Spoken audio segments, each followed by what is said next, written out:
Hello everyone and welcome to today's video. Today we're looking at the 2025 New Jersey governor's race, and we're looking at the latest polls for this race and predicting the race just off the latest polling data. Now this governor's race is getting very interesting in the final month now, and is showing to be a really close election heading into the final days. Just to give you a brief idea, the presidential race in 2024, which Kamala Harris won 51.8, Donald Trump 45.9, ended up being a 5.9% victory for Harris, ended up being one of the closest races we've seen at the presidential level in New Jersey for a very long time. And just to give you a clear idea of this, because we're talking about the polling data, nothing about the polls for 2024 with Kamala Harris versus Donald Trump suggested this was going to be a very close race. A Signal poll, which is a Republican-aligned pollster, showed Trump losing by roughly 12 points to Kamala Harris, though 8% of the vote was still undecided in that poll. The rest of them pretty much all had Trump losing by at least 10 points. Now, ultimately, Trump ended up winning a lot of that undecided support and losing by roughly 6 points in the state. Certainly, most of those undecideds and others breaking towards Trump's direction. Now, that is very significant when we're talking about this race, because in 2021, the polling data in this one showed a closer race, but a kind of similar situation, where the Democratic governor, Phil Murphy, already broke 50%. He had 50.5%. The Republican, Jack Ciattarelli, only had 42.7% of the vote. Now, in this, other or undecided voters were still 6.8%.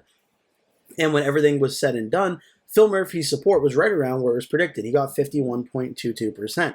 But Ciattarelli ended up going up to 48% of the vote. Roughly, approximately 6 points or so, a little bit under 6 points, added support for Ciattarelli from what the polls were saying. So New Jersey's interesting looking at the polls for 2025, because based on the 2024 presidential race, which undervalued the amount of support President Trump got, and the 2021 New Jersey governor's race, which undervalued the support that Jack Sherrill got, if those two trends that happened in 2021 and 2024 continue, that could be very good news for Jack Ciattarelli and potentially put him in striking distance of a potential upset.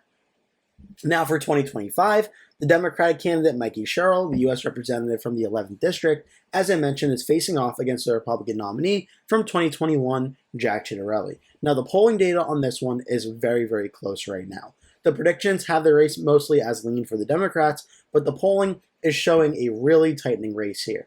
Real Clear Politics polling average has Sherrill leading by 3.3%. And using the rankings, which is seen here, over 15 points is safe, in between 15 and 5 is likely, in between 5 and 1 is lean, and under 1 is tilt. Using those polling rankings here at 3.3%, that is a lean Democratic lead for Mikie Sherrill. Decision Desk HQ has Sherrill at 48.6, Ciattarelli 43.8, a 4.8% lead. And race to the White House, 47.9 for Sherrill, 42.7 for Ciattarelli, 5.2% lead for Sherrill. On average, Sherrill's leading Ciattarelli by 4.4% across these averages at 47.8% to Ciattarelli's 43.4% with 8.8% undecided. Now, right now, the polling data certainly shows that Sherrill's leading by a lean Democratic margin, but it should be worth noting that this is a lot closer than it's been the last few months. Going back into the spring and early summertime, all the polls had Sherrill leading by way more than 5 points, and so much so it looked like this race was not ultimately going to end up being competitive. But now as we went through July, August, September, and now into October, the race has certainly tightened up, with Jack Ciattarelli getting into the 43-44% range of support in a lot of recent polls that have come out in the last month or so, showing a emergingly tight race. Now, Mikie Sherrill does seem to be leading in most of these polls still, so she does still have a narrow advantage to win the race as of today, but also look at the numbers she's doing it with. Again, as I mentioned, Phil Murphy, 50.5% in the support from 2021, ultimately was only off by about 0.7%. Mikie Sherrill, if that is correct and the Democrat is being correctly accounted for in the polls, at 47%, 48.6, 47.9, if she only gains about a point or so, there's enough vote out there for Jack Ciattarelli to win this race, or at very least lose it by less than 1 point.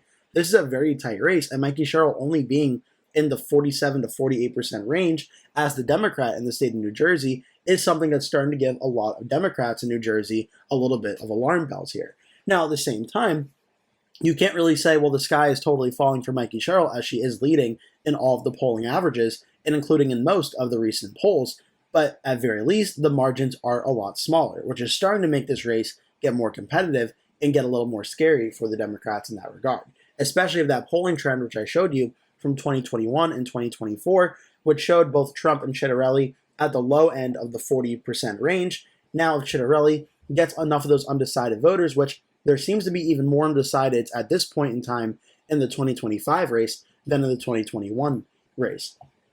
Again, when you look at those polls here and pull it back up in New Jersey, there was 6.8% according to the Real Clear Politics polling average in between October 15th and 31 that were undecided, 6.8%. And Murphy still had a larger lead over Ciattarelli at the time, at 42.7% of the vote. Now, for Ciattarelli, Ciattarelli is now polling about 1 point higher than that in Real Clear Politics' polling average and Decision Desk's polling average, whereas Mikie Sherrill is polling roughly around 2 to 3 points below what Phil Murphy did. Now, in this one, there's 9.3% undecided, 7.6%, and 9.4%. So this race is very much up in the air right now. I think it's still narrowly in lean Democratic territory, but as we get closer and closer to Election Day in November, this race is starting to approach that potential battleground, maybe even getting into tilt Democratic category, where if it ended up being a under 1 point victory for Mikie Sherrill, it really wouldn't be too much of a surprise. And you see that with New Jersey, how the races have been close last year's. 2024, roughly a 6-point win for the Democrat at the presidential level, after we saw in 2021, where it was only about a 3.2% win at the governor level. This is looking like to be even closer and more like 2021 than like 2017. If you're unfamiliar, in 2017, Phil Murphy, the Democrat, won against the Republican Lieutenant Governor Kim Godano after 8 years of Chris Christie as governor. When he left office, his approval ratings were very poor, and Phil Murphy ended up winning by roughly 13 points. Now, the one common factor here was that President Trump was president. Typically, these governor elections go the opposite way of the incumbent president, and their party usually does not do too well in these elections, like we saw in 2017.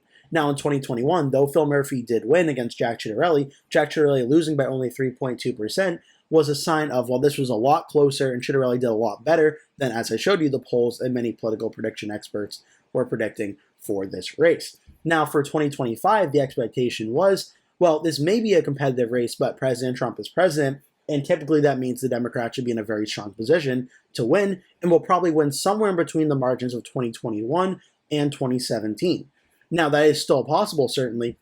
The polling data at 3.3% for Sherrill, though, is right around what that 2021 result is. So even though it's 2025, it's a governor election with Donald Trump as president, every historical factor should suggest that Democrats should do really well in this race. Right now, this is looking more like a 2021 governor's race in New Jersey than what a 2025 or 2017 one should look like.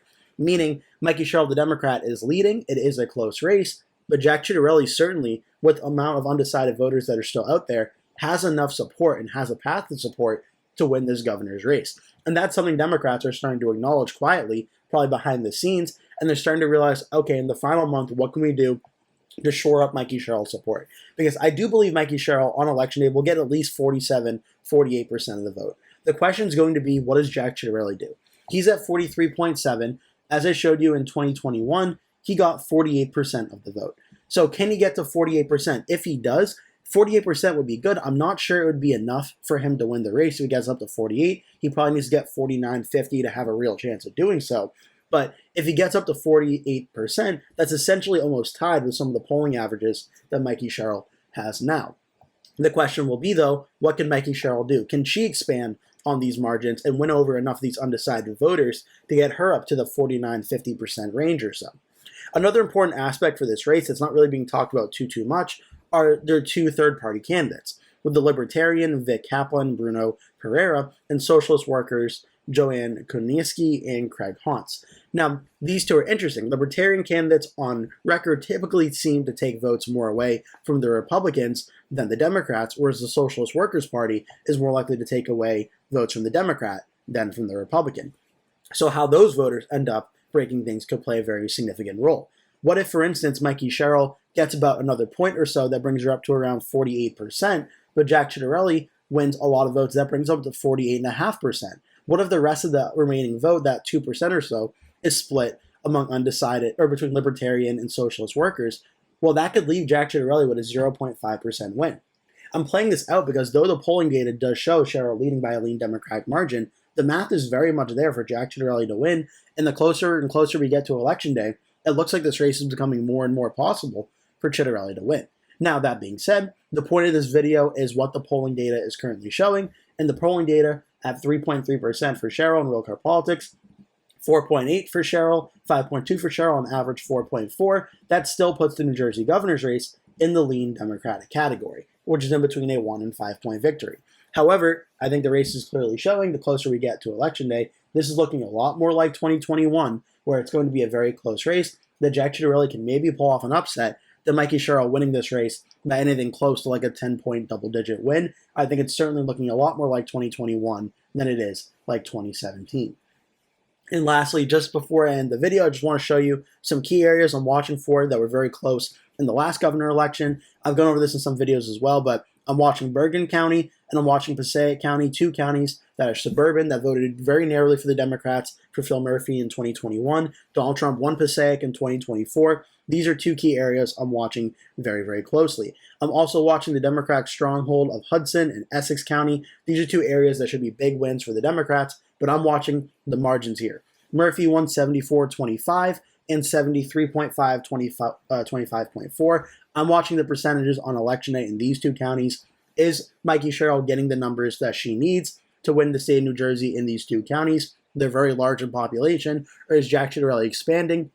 If Ciattarelli's nearing 30% of the vote in these two counties, that could be a big sign early on that Sherrill may be in trouble and Ciattarelli may be pulling off an upset in New Jersey. And you look at the surrounding areas as well, like Union, Middlesex, and Somerset. Somerset was very close. That could be a potential flip to watch for as well. But Mercer, these counties through here should also be Democratic stronghold wins. What are the percentages throughout there? In southern New Jersey, these areas are smaller in population, but they should be going red as well. And you see Ocean County as well. That should be a big GOP stronghold, and throughout the western part of the state bordering Pennsylvania.